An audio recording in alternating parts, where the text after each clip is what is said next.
ਵਿਚਕਾਰਲਾ ਤੇ ਮੈਂ ਜਿਉਂਦੇ ਵੀ ਸਾਂ, ਨਾ ਬਹੁਤ ਲਾਇਕ ਤੇ ਨਾ ਹੀ ਬਹੁਤ ਨਾਲਾਇਕ, ਨਾ ਬਹੁਤ ਸੌਖਾ ਤੇ ਨਾ ਬਹੁਤਾ ਮਾੜਾ, ਨਾ ਬਹੁਤ ਬੀਬਾ ਤੇ ਨਾ ਹੀ ਬਹੁਤ ਭੈੜਾ। ਹਰ ਸ਼ੈ ਵਿੱਚ ਬਸ ਵਿਚਕਾਰਲਾ ਹੀ ਸਾਂ। ਤੇ ਹੁਣ ਮਰਨ ਤੋਂ ਬਾਅਦ ਵੀ ਨਾ ਪੂਰਾ ਜਿਉਂਦਾ ਸਾਂ ਤੇ ਨਾ ਪੂਰਾ ਮੋਇਆ, ਵਿਚਕਾਰਲਾ ਸਾਂ। ਪੰਜਾਬੀ ਨਾਵਲ ਅੱਧੀ ਮੌਤ, ਦੂਜੀ ਕਿਸ਼ਤ, ਦੂਜਾ ਅੰਗ, ਕੁਦਰਤ। ਰਾਤੀ ਜਦੋਂ ਅਮਜਦ ਸ਼ਾਦਮਾਨ ਦੇ ਆਪਣੇ 10 ਮਰਲੇ ਦੇ ਮਕਾਨ ਵਿੱਚ ਆ ਕੇ ਸੌਂ ਗਿਆ, ਉਹਦੇ ਮਾਂ ਪਿਓ ਤੇ ਨਿੱਕੇ ਭੈਣ ਭਰਾ ਵੀ ਸੌਂ ਗਏ। ਉਸ ਵੇਲੇ ਸੱਜੇ ਖੱਬੇ ਬਾਹਰ ਆ ਕੇ ਮੁੰਡੇਰ ਤੇ ਬਹਿ ਗਏ। ਮੈਂ ਵੀ ਉਹਨਾਂ ਦੇ ਨਾਲ ਹੀ ਆ ਗਿਆ। ਮੇਰੇ ਕੋਲ ਕੁਝ ਕਰਨ ਲਈ ਨਹੀਂ ਸੀ, ਇਸ ਲਈ ਮੈਂ ਉਹਨਾਂ ਕੋਲੋਂ ਇਜਾਜ਼ਤ ਲੈ ਲਈ ਸੀ ਕਿ ਮੈਂ ਉਹਨਾਂ ਨਾਲ ਹੀ ਰਹਿ ਪਾਵਾਂ ਜਦੋਂ ਤੀਕਰ ਉੱਤੋਂ ਬੁਲਾਵਾ ਨਾ ਆਉਂਦਾ। ਉਹਨਾਂ ਨੂੰ ਕੋਈ ਇਤਰਾਜ਼ ਨਹੀਂ ਸੀ। ਸੋ ਸੱਜੇ ਖੱਬੇ ਨਾਲ ਮੈਂ ਹੁਣ ਵਿਚਕਾਰਲਾ ਬਣ ਗਿਆ ਸਾਂ। ਵਿਚਕਾਰਲਾ ਤੇ ਮੈਂ ਜਿਉਂਦੇ ਵੀ ਸਾਂ, ਨਾ ਬਹੁਤ ਲਾਇਕ ਤੇ ਨਾ ਹੀ ਬਹੁਤ ਨਾਲਾਇਕ, ਨਾ ਬਹੁਤ ਸੌਖਾ ਤੇ ਨਾ ਬਹੁਤਾ ਮਾੜਾ, ਨਾ ਬਹੁਤ ਬੀਬਾ ਤੇ ਨਾ ਹੀ ਬਹੁਤ ਭੈੜਾ। ਹਰ ਸ਼ੈ ਵਿੱਚ ਬਸ ਵਿਚਕਾਰਲਾ ਹੀ ਸਾਂ। ਤੇ ਹੁਣ ਮਰਨ ਤੋਂ ਬਾਅਦ ਵੀ ਨਾ ਪੂਰਾ ਜਿਉਂਦਾ ਸਾਂ ਤੇ ਨਾ ਪੂਰਾ ਮੋਇਆ, ਵਿਚਕਾਰਲਾ ਸਾਂ। ਇੱਥੇ ਆ ਕੇ ਉਹਨਾਂ ਆਪਣੇ ਆਪਣੇ ਰਜਿਸਟਰ ਖੋਲ੍ਹ ਲਏ। ਹਾਂ ਬਈ ਖਵਿਆ। ਸਵੇਰੇ ਉੱਠ ਕੇ ਉਹਨੇ ਦੰਦ ਸਾਫ਼ ਕਰਕੇ ਤੇ ਹੱਥ ਧੋ ਕੇ ਨਾਸ਼ਤਾ ਕੀਤਾ ਸੀ। ਇਹ ਮੈਂ ਲਿਖ ਲਿਆ ਏ, ਸੱਜੇ ਨੇ ਕਿਹਾ। ਠੀਕ ਏ। ਤੇ ਫਿਰ ਉਹ ਦੇਰ ਨਾਲ ਬੈਂਕ ਅਪੜਿਆ ਤੇ ਉਹਨੇ ਆਪਣੇ ਬਾਸ ਨਾਲ ਕੂੜ ਮਾਰਿਆ ਕਿ ਉਹਦੀ ਮੋਟਰਸਾਈਕਲ ਦਾ ਟਾਇਰ ਪੈਂਚਰ ਹੋ ਗਿਆ ਸੀ। ਇਹ ਮੈਂ ਲਿਖ ਲਿਆ ਏ, ਖੱਬੇ ਨੇ ਕਿਹਾ। ਠੀਕ ਏ, ਸੱਜਾ ਬੋਲਿਆ।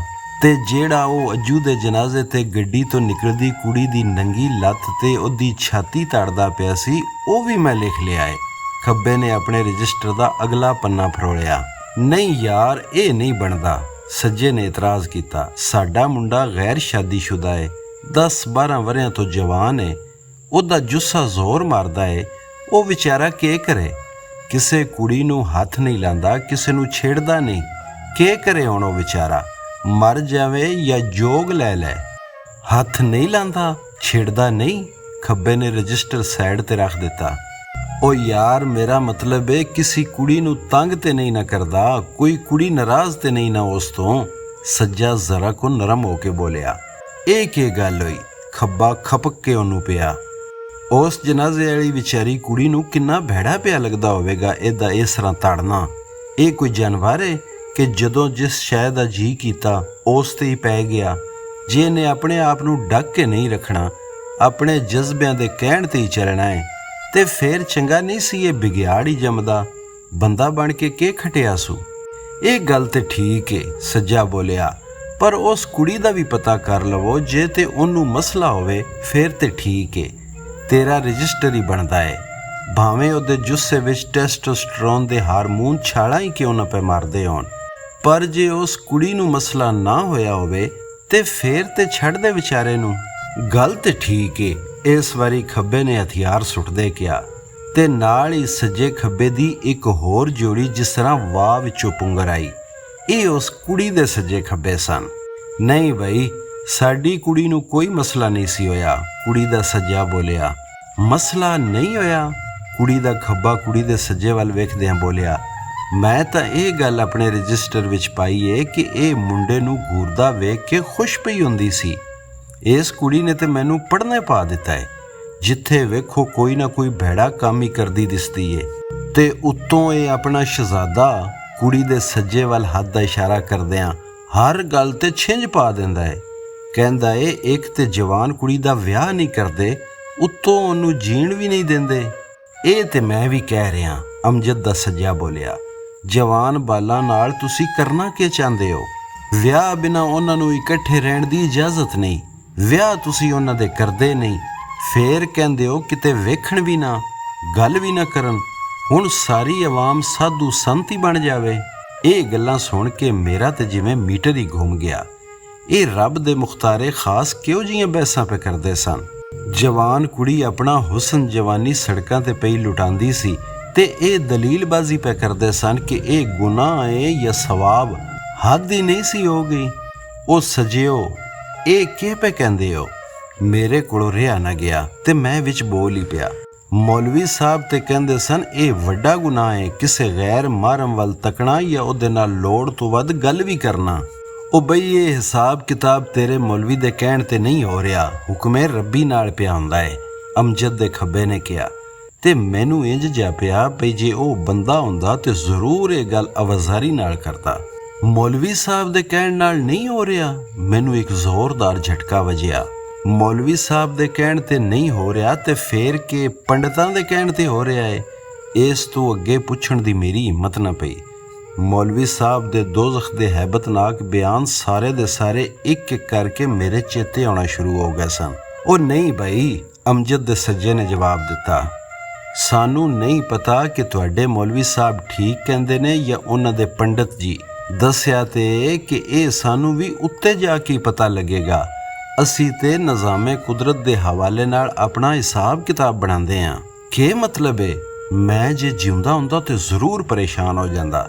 ਤੁਹਾਡਾ ਮਤਲਬ ਹੈ ਕਿ ਤੁਸੀਂ ਰੁੱਖਾਂ, ਚਿੜੀਆਂ ਤੇ ਪਹਾੜਾਂ, ਸਮੁੰਦਰਾਂ ਦੇ ਮੁਤਾਬਕ ਗੁਨਾਹ ਤੇ ਸਵਾਬ ਦਾ ਹਿਸਾਬ ਪੇ ਰੱਖਦੇ ਹੋ? ਯਾਰ ਤੈਨੂੰ ਇਹ ਕਿਸ ਆਖ ਛੱਡਿਆ ਕਿ ਅਸੀਂ ਗੁਨਾਹ ਸਵਾਬ ਦਾ ਹਿਸਾਬ ਪੇ ਕਰਨੇ ਆ? ਇਸ ਵਾਰੀ ਕੁੜੀ ਦਾ ਖੱਬਾ ਬੋਲਿਆ। ਹੈਂ? ਹੁਣ ਮੈਂ ਵਾਕਈ ਹੈਰਾਨ ਹੋ ਗਿਆ।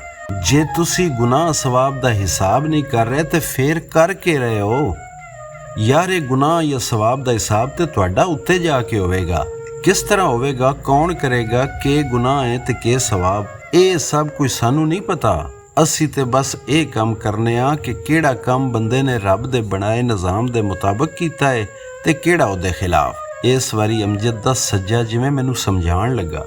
ਲੇਕਿਨ ਅਸੀਂ ਤੇ ਜ਼ਿੰਦਗੀ ਰੱਬ ਦੇ ਹੁਕਮ ਨਾਲ ਬਿਤਾਣੀ ਹੁੰਦੀ ਏ। ਮੈਂ ਖਿਝ ਗਿਆ।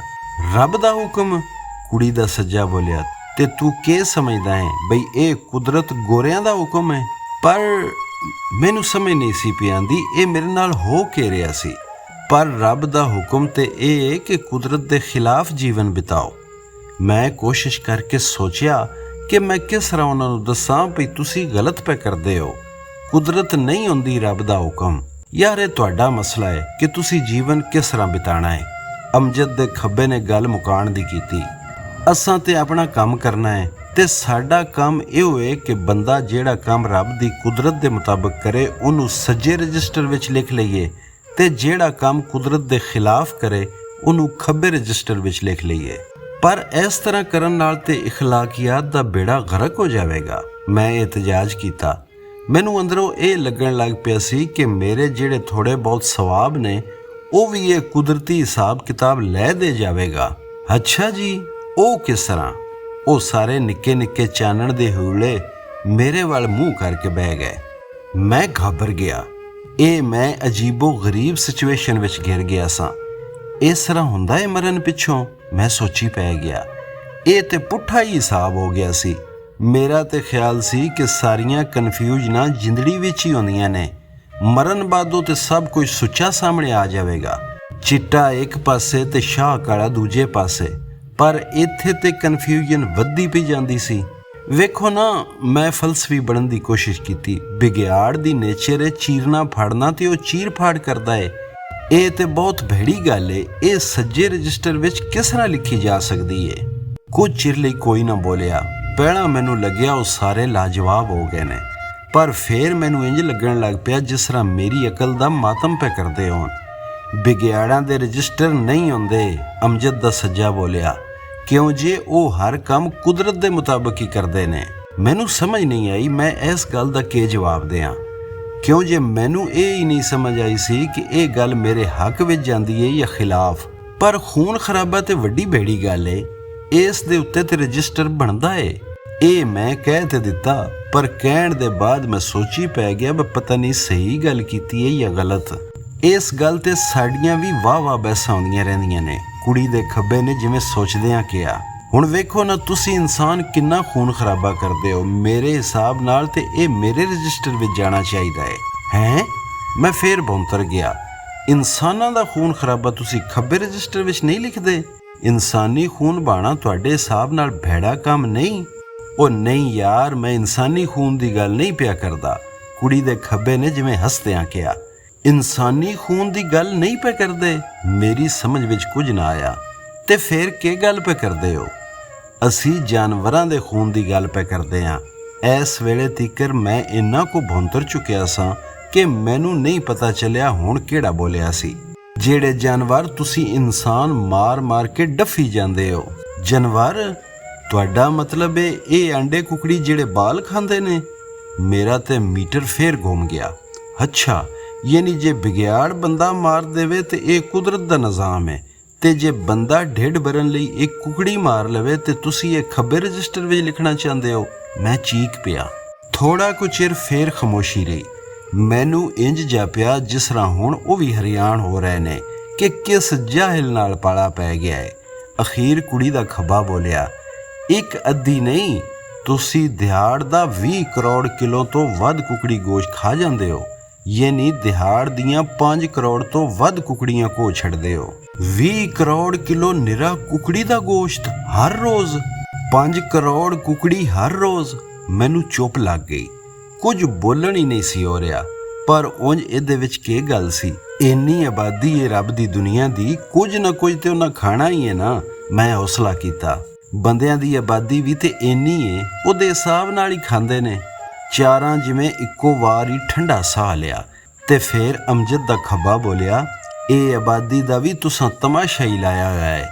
ਮੈਂ ਤੇ ਕਹਿਣਾ ਇਹ ਵੀ ਖੱਬੇ ਰਜਿਸਟਰ ਵਿੱਚ ਹੀ ਦਰਜ ਹੋਣਾ ਚਾਹੀਦਾ ਹੈ। ਹਰ ਬੰਦੇ ਤੇ ਸਵਾਣੀ ਦਾ ਜੋ 2 ਤੋਂ ਜ਼ਿਆਦਾ ਬਾਲ ਜੰਮਣ। ਜ਼ਿਆਦਾ ਬਾਲ ਜੰਮਣਾ ਭੈੜੀ ਗੱਲ ਹੈ ਖੱਬੇ ਰਜਿਸਟਰ ਵਾਲੀ? ਮੌਲਵੀ ਸਾਹਿਬ ਫਿਰ ਮੇਰੇ ਚੇਤੇ ਆ ਗਏ। ਬਾਲ ਕੋਈ ਆਪਣੀ ਮਰਜ਼ੀ ਨਾਲ ਵੀ ਜੰਮਦਾ ਏ, ਇਹ ਤੇ ਰੱਬ ਵੱਲੋਂ ਹੁੰਦਾ ਏ। ਇਸ ਵਾਰ ਖਾਮੋਸ਼ੀ ਵਾਹ ਚਿਰ ਰਹੀ, ਪਰ ਮੈਨੂੰ ਇਹ ਉੱਕਾ ਝਾਕਾ ਨਾ ਪਿਆ ਕਿ ਉਹ ਲਾਜਵਾਬ ਹੋ ਗਏ ਹੋਣਗੇ। ਪਤਾ ਨਹੀਂ ਬਾਲ ਕਿਸ ਦੀ ਮਰਜ਼ੀ ਨਾਲ ਜੰਮ ਪੈਂਦੇ ਨੇ। ਅਮਜਦ ਦਾ ਖੱਬਾ ਬੋਲਿਆ, ਸਾਨੂੰ ਤੇ ਇਹ ਪਤਾ ਹੈ ਕਿ ਅਖੀਰਲੇ 100 ਵਰਿਆਂ ਵਿੱਚ ਤੁਸੀਂ ਹਰ ਬੰਦੇ ਦੀ ਥਾਂ 4 ਹੋ ਗਏ ਹੋ ਤੇ ਸ਼ੀਂ ਹਰ ਪੰਜੀ ਦੀ ਥਾਂ ਇੱਕੋ ਰਹਿ ਗਿਆ ਹੈ। ਤੇ ਸਾਰੇ ਜਾਨਵਰਾਂ ਦਾ ਇਹੋ ਹਾਲ ਹੈ, ਉਹਨਾਂ ਜਾਨਵਰਾਂ ਨੂੰ ਛੱਡ ਕੇ ਜਿਨ੍ਹਾਂ ਨੂੰ ਤੁਸੀਂ ਖਾਣ ਵਾਸਤੇ ਆਪ ਪਾਲਦੇ ਹੋ। ਇਹ ਤੇ ਖੂਨ ਰੇਜ਼ੀ ਹੈ। ਇਹ ਸੁਣ ਕੇ ਮੈਨੂੰ ਚੇਤੇ ਆਇਆ ਕਿ ਇੱਕ ਵਾਰੀ ਸਕੂਲੇ ਇੱਕ ਗੋਰਾ ਪ੍ਰੋਫੈਸਰ ਆਇਆ ਸੀ।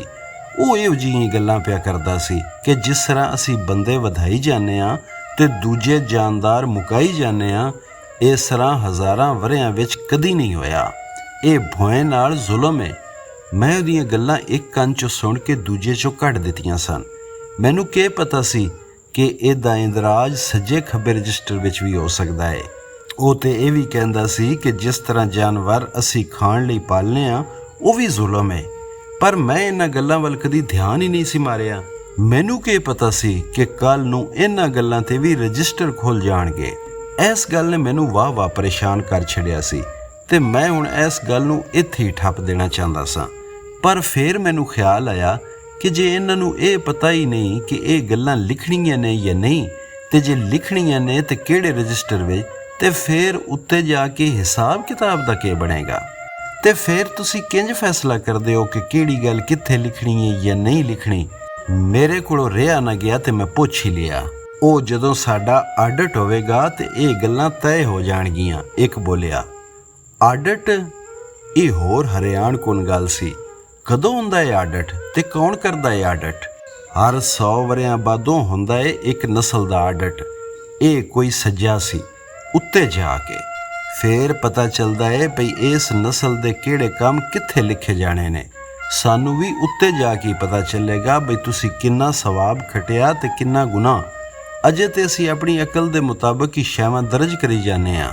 ਇਹ ਮਰਨ ਦੇ ਬਾਅਦ ਦਾ ਜੀਵਨ ਤੇ ਜ਼ਿੰਦਗੀ ਤੋਂ ਵੀ ਅਜੀਬ ਸੀ। ਮੈਂ ਹੁਣ ਇੰਨਾ ਕੁ ਪਰੇਸ਼ਾਨ ਹੋ ਚੁੱਕਿਆ ਸਾਂ ਕਿ ਮੈਨੂੰ ਸਮਝ ਨਹੀਂ ਸੀ ਪਈ ਆਉਂਦੀ ਕਿ ਮੈਂ ਕਰਾਂ ਕੀ। ਮੈਂ ਗੱਲ ਬਦਲਣ ਦੀ ਖਾਤਰ ਪਿਛਲੀ ਗੱਲ ਟੋਰੀ। ਉਹ ਫਿਰ ਅਮਜਦ ਤੇ ਕੁੜੀ ਦਾ ਕੀ ਕਰਨਾ ਜੇ? ਮੈਂ ਤੇ ਕਹਿਣਾ ਇਹ ਕੁੜੀ ਨਹੀਂ ਬਾਜ਼ ਆ ਸਕਦੀ। ਜਦੋਂ ਵੇਖੋ ਕਿਸੇ ਨਾ ਕਿਸੇ ਮੁੰਡੇ ਨਾਲ ਅੱਖ ਮਟੱਕਾ ਕਰ ਰਹੀ ਹੁੰਦੀ ਏ। ਕੁੜੀ ਦਾ ਖੱਬਾ ਬੋਲਿਆ, ਅੱਖ ਮਟੱਕਾ ਹੀ ਕਰਦੀ ਏ ਨਾ, ਹੋਰ ਤੇ ਕੁਝ ਨਹੀਂ ਨਾ ਕਰਦੀ। ਕੁੜੀ ਦਾ ਸੱਜਾ ਬੋਲਿਆ, 25 ਵਰਿਆਂ ਤੋਂ ਉੱਤੇ ਦੀ ਹੋ ਗਈ ਏ, ਵਿਆਹ ਮਾਂ ਪਿਆਂ ਨੇ ਕੀਤਾ ਨਹੀਂ, ਹੁਣ ਉਹ ਬਾਲੜੀ ਅੱਲੜ ਏ। ਹਰ ਕੁੜੀ ਇੰਨੀ ਅੱਲੜ ਨਹੀਂ ਹੁੰਦੀ। ਬਹੁਤ ਸਾਰੀਆਂ ਆਪਣੇ ਆਪ ਨੂੰ ਡੱਕ ਲੈਂਦੀਆਂ ਨੇ, ਉਹ ਨਹੀਂ ਡੱਕ ਸਕਦੀ। ਪਰ ਕੋਈ ਗਲਤ ਕੰਮ ਤੇ ਨਹੀਂ ਕਰਦੀ, ਕਿਸੇ ਮੁੰਡੇ ਨਾਲ ਮਿਲਦੀ ਨਹੀਂ, ਕੋਈ ਭੈੜੀ ਗੱਲ ਨਹੀਂ ਕਰਦੀ। ਵੱਧ ਤੋਂ ਵੱਧ ਕੀ ਕਰ ਲਿਆ ਵਿਚਾਰੀ ਨੇ?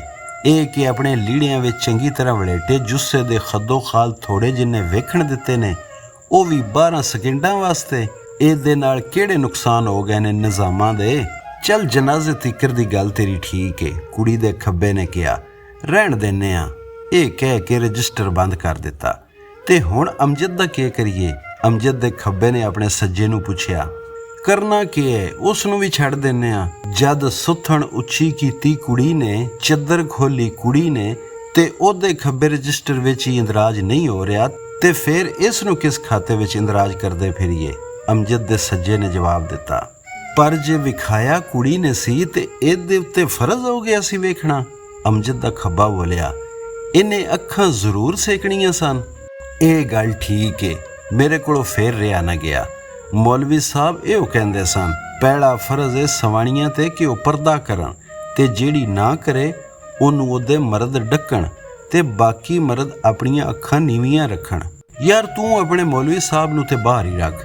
ਇਸ ਵਾਰੀ ਕੁੜੀ ਦਾ ਸੱਜਾ ਬੋਲਿਆ, ਅਸੀਂ ਮੌਲਵੀ ਨਹੀਂ, ਕੁਦਰਤ ਦੇ ਨਿਜ਼ਾਮ ਬਾਰੇ ਫੈਸਲਾ ਕਰਨਾ ਹੁੰਦਾ ਏ। ਕੁਦਰਤ ਦੇ ਨਿਜ਼ਾਮ ਬਾਰੇ ਤੇ ਫੇਰ ਬਹਿਸ ਕਰਨ ਦੀ ਕੋਈ ਲੋੜ ਹੀ ਨਹੀਂ। ਇਨਸਾਨ ਦੇ ਹਯਾਤੀਆਤੀ ਨਿਜ਼ਾਮ ਬਾਰੇ ਤੇ ਦੋਵਾਂ ਦੇ ਜੁੱਸੇ ਇੱਕ ਦੂਜੇ ਨੂੰ ਖਿੱਚ ਮਾਰਨਗੇ, ਤੇ ਦੋਵੇਂ ਇੱਕ ਦੂਜੇ ਨੂੰ ਵੇਖਣਗੇ ਵੀ ਤੇ ਵਿਖਾਣਗੇ ਵੀ। ਸਗੋਂ ਫੇਰ ਤੁਸੀਂ ਇਹ ਕੀ ਗੱਲਾਂ ਪੇ ਕਰਦੇ ਹੋ? ਕੁਦਰਤ ਦੇ ਮੁਤਾਬਕ ਤੇ ਫੇਰ ਜਿਹੜੇ ਮੁੰਡਾ ਕੁੜੀ ਇੱਕ ਦੂਜੇ ਨੂੰ ਪਸੰਦ ਕਰਨ, ਉਹ ਉਸੇ ਵੇਲੇ ਯਦ ਲੈਣ। ਮੇਰਾ ਤੇ ਜੀ ਪਿਆ ਕਰਦਾ ਸੀ ਮੈਂ ਆਪਣਾ ਸਿਰ ਪਿੱਟਣ ਲੱਗ ਜਾਵਾਂ। ਤੇਰਾ ਕੀ ਖਿਆਲ ਹੈ? ਕੁਝ ਚਿਰੋਂ ਬਾਅਦ ਅਮਜਦ ਦੇ ਸੱਜੇ ਨੇ ਕਿਹਾ ਕਿ ਨਿਰਾ ਜਾਨਵਰ ਤੇ ਪਹਾੜ ਵਗੈਰਾ ਹੀ ਕੁਦਰਤ ਨੇ, ਇਨਸਾਨ ਨਹੀਂ।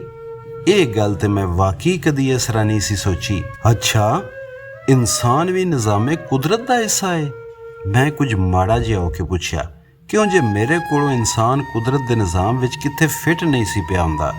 ਮੇਰੇ ਲਈ ਅਸਲੋਂ ਕੁਦਰਤ ਰੁੱਖ, ਜਾਨਵਰ, ਭੂਏ ਤੇ ਸਮੁੰਦਰ ਵਗੈਰਾ ਹੀ ਸਨ। ਇਨਸਾਨ ਦਾ ਜੁੱਸਾ ਹੀ ਨਹੀਂ, ਉਹਦਾ ਦਿਮਾਗ ਤੇ ਉਹਦੀ ਸੋਚ ਵੀ ਕੁਦਰਤੀ ਏ। ਕੁੜੀ ਦੇ ਖੱਬੇ ਨੇ ਮੇਰੀ ਮਾਲੂਮਾਤ ਵਧਾਈਆਂ। ਇਹ ਇਨਸਾਨ ਦੇ ਕੁਦਰਤ ਹੋਣ ਤੀਕਰ ਤੇ ਮੈਂ ਚੁੱਪ ਸਾਂ, ਕਿਉਂ ਜੇ ਇਹ ਗੱਲ ਮੇਰੇ ਲਈ ਨਵੀਂ ਸੀ ਤੇ ਅਜੇ ਤੀਕਰ ਮੈਨੂੰ ਹਜ਼ਮ ਨਹੀਂ ਸੀ ਹੋ ਰਹੀ। ਮੈਂ ਉਹਦੇ ਉੱਤੇ ਕਹਿੰਦਾ ਕਿ ਪਰ ਇਨਸਾਨ ਦੀ ਸੋਚ ਵੀ ਕੁਦਰਤ ਏ। ਇਹ ਗੱਲ ਸੁਣ ਕੇ ਤੇ ਮੇਰੇ ਤੌਰ ਹੀ ਭੌਰੇ ਹੋ ਗਏ। ਸੋਚ ਵੀ ਕੁਦਰਤ ਏ? ਮੇਰਾ ਤੇ ਤਰਾਹ ਹੀ ਨਿਕਲ ਗਿਆ। ਕੀ ਮਤਲਬ ਹੈ ਤੁਹਾਡਾ? ਸੋਚ ਤੇ ਸਾਡੀ ਏ, ਇਹ ਕਿਸ ਤਰ੍ਹਾਂ ਕੁਦਰਤ ਹੋ ਸਕਦੀ ਏ? ਤੁਸੀਂ ਇਹ ਸਮਝਦੇ ਹੋ ਕਿ ਜਿਹੜੀ ਸ਼ੈ ਇਨਸਾਨ ਬਣਾਏ ਉਹ ਕੁਦਰਤੀ ਨਹੀਂ ਹੁੰਦੀ? ਤੁਹਾਡਾ ਖਿਆਲ ਹੈ ਕਿ ਤੁਸੀਂ ਵੀ ਨਿੱਕੇ ਨਿੱਕੇ ਰੱਬ ਹੋ? ਜੋ ਸ਼ੈ ਤੁਸੀਂ ਸੋਚਦੇ ਹੋ ਜਾਂ ਬਣਾਉਂਦੇ ਹੋ ਉਹ ਕੁਦਰਤ ਦੀ ਨਹੀਂ, ਤੁਹਾਡੀ ਏ, ਤੇ ਤੁਸੀਂ ਕੁਦਰਤ ਤੋਂ ਵੱਖਰੇ ਹੋ। ਮੈਂ ਇੱਕ ਵਾਰੀ ਫੇਰ ਬੰਤਰ ਗਿਆ। ਹੁਣ ਗੱਲ ਕੁਝ ਮੇਰੇ ਵੱਸੋਂ ਬਾਹਰ ਹੁੰਦੀ ਜਾਂਦੀ ਸੀ। ਮੈਂ ਚੁੱਪ ਕਰ ਗਿਆ। ਹੋਰ ਵੀ ਕੋਈ ਨਾ ਬੋਲਿਆ, ਨਾ ਕੋਈ ਹਿਲਿਆ। ਮੈਨੂੰ ਫੇਰ ਚੇਤੇ ਆਇਆ ਕਿ ਮੈਂ ਤੇ ਮਰ ਚੁੱਕਿਆ ਵਾਂ। ਹੁਣ ਕਿਸੇ ਨੂੰ ਨਾ ਤੇ ਕੋਈ ਛੇਤੀ ਏ ਤੇ ਨਾ ਹੀ ਆਪਣਾ ਆਪ ਸੱਚਾ ਸਾਬਤ ਕਰਕੇ ਨੱਕ ਉੱਚਾ ਕਰਨ ਦੀ ਚਾਹ। ਮੈਂ ਅਰਮਾਨ ਨਾਲ ਸੋਚਣ ਲੱਗ ਪਿਆ। ਕਾਫੀ ਚਿਰ ਸੋਚਦਾ ਰਿਹਾ। ਸੋਚ ਵੀ ਕੁਦਰਤ ਦੇ ਨਿਜ਼ਾਮ ਦਾ ਹੀ ਹਿੱਸਾ ਹੈ, ਪਰ ਕੁਦਰਤ ਤੇ ਆਪਣੀ ਮਰਜ਼ੀ ਨਾਲ ਕੁਝ ਬਦਲ ਨਹੀਂ ਸਕਦੀ। ਅਸੀਂ ਤੇ ਆਪਣੀ ਸੋਚ ਨੂੰ ਬਦਲ ਸਕਦੇ ਹਾਂ। ਅਖੀਰ ਮੈਨੂੰ ਇੱਕ ਨੁਕਤਾ ਲੱਭ ਹੀ ਗਿਆ। ਦਰਿਆ ਕੁਦਰਤ ਨੇ, ਤੁਸੀਂ ਉਹਨਾਂ ਦੇ ਰਾਹ ਬਦਲ ਦਿੰਦੇ ਹੋ, ਉਹਨਾਂ ਡੱਕ ਕੇ ਡੈਮ ਬਣਾ ਲੈਂਦੇ ਹੋ। ਪਹਾੜ ਕੁਦਰਤ ਨੇ, ਤੁਸੀਂ ਉਹਨਾਂ ਨੂੰ ਤੋੜ ਕੇ ਰਾਹ ਬਣਾ ਲੈਂਦੇ ਹੋ। ਜੰਗਲਾਂ ਦੇ ਜੰਗਲ ਮੁਕਾ ਸੁੱਟਦੇ ਹੋ, ਨਵੇਂ ਬੇਲੇ ਉਗਾ ਲੈਂਦੇ ਹੋ।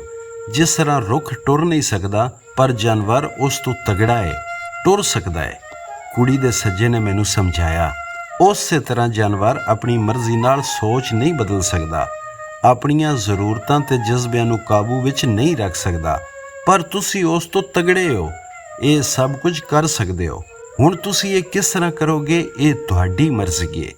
ਕਿਸ ਵੇਲੇ ਕੀ ਸੋਚਣਾ ਹੈ ਤੇ ਕਦੋਂ ਜਜ਼ਬਿਆਂ ਤੇ ਕਾਬੂ ਰੱਖਣਾ ਹੈ, ਇਹ ਸਭ ਕੁਝ ਇਨਸਾਨ ਦੇ ਇਖਤਿਆਰ ਵਿੱਚ ਹੈ, ਤੇ ਇਸ ਸ਼ੈ ਦਾ ਹਿਸਾਬ ਵੀ ਹੈ।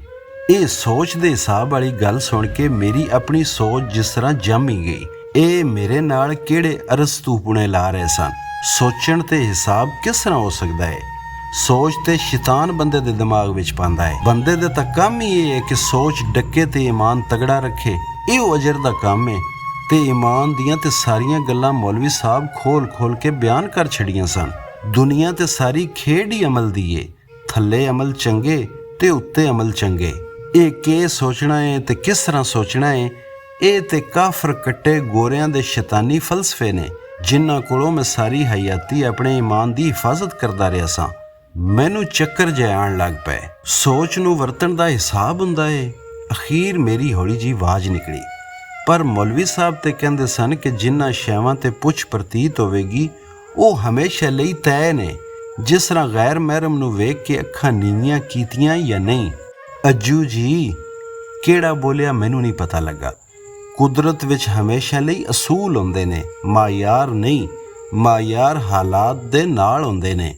ਜੇ ਹਾਲਾਤ ਇੱਕੋ ਜਿਹੇ ਰਹਿਣ ਤੇ ਮਿਆਰ ਵੀ ਇੱਕੋ ਜਿਹੇ ਰਹਿਣੇ ਚਾਹੀਦੇ ਨੇ, ਤੇ ਜੇ ਹਾਲਾਤ ਬਦਲ ਜਾਣ ਤੇ ਉਹਨਾਂ ਦੇ ਨਾਲ ਹਰ ਸ਼ੈ ਦਾ ਬਦਲਣਾ ਲਾਜ਼ਮ ਹੈ, ਮਿਆਰਾਂ ਦਾ ਵੀ। ਇਹੋ ਕੁਦਰਤੀ ਅਮਲ ਹੈ। ਜੇ ਹਾਲਾਤ ਬਦਲੇ ਬਿਨਾ ਤੁਸੀਂ ਮਾਯਾਰ ਬਦਲ ਦਿਓਗੇ ਤੇ ਇਹ ਕੰਮ ਕੁਦਰਤ ਦੇ ਖਿਲਾਫ ਹੋ ਜਾਵੇਗਾ। ਇਸੇ ਤਰ੍ਹਾਂ ਜੇ ਹਾਲਾਤ ਬਦਲਣ ਦੇ ਬਾਅਦ ਵੀ ਤੁਸੀਂ ਮਿਆਰ ਨਾ ਬਦਲੋ ਤੇ ਇਹ ਵੀ ਕੁਦਰਤ ਦੇ ਖਿਲਾਫ ਗੱਲ ਹੋਵੇਗੀ। ਤੁਹਾਡਾ ਮਤਲਬ ਹੈ ਕਿ ਗੈਰਤ ਅਸੂਲ ਹੈ, ਪਰ ਗੈਰਤ ਕੀ ਹੁੰਦੀ ਏ ਇਹ ਉਹਦੇ ਮਿਆਰ ਦੱਸਦੇ ਨੇ। ਮੇਰੇ ਮੂੰਹ ਜਿਵੇਂ ਆਪਣੇ ਆਪ ਹੀ ਨਿਕਲਿਆ। ਤੇ ਅੱਜ ਕੱਲ੍ਹ ਦੇ ਹਾਲਾਤ ਵਿੱਚ ਗੈਰਤ ਦੇ ਸਦੀਆਂ ਪੁਰਾਣੇ ਮਿਆਰ ਬਦਲ ਦੇਣੇ ਚਾਹੀਦੇ ਨੇ। ਉਹ ਵਿਚਾਰੇ ਕੁਝ ਨਾ ਬੋਲੇ। ਇੱਥੋਂ ਤੀਕਰ ਕਿ ਸਵੇਰ ਦੀ ਅਜ਼ਾਨ ਹੋ ਗਈ।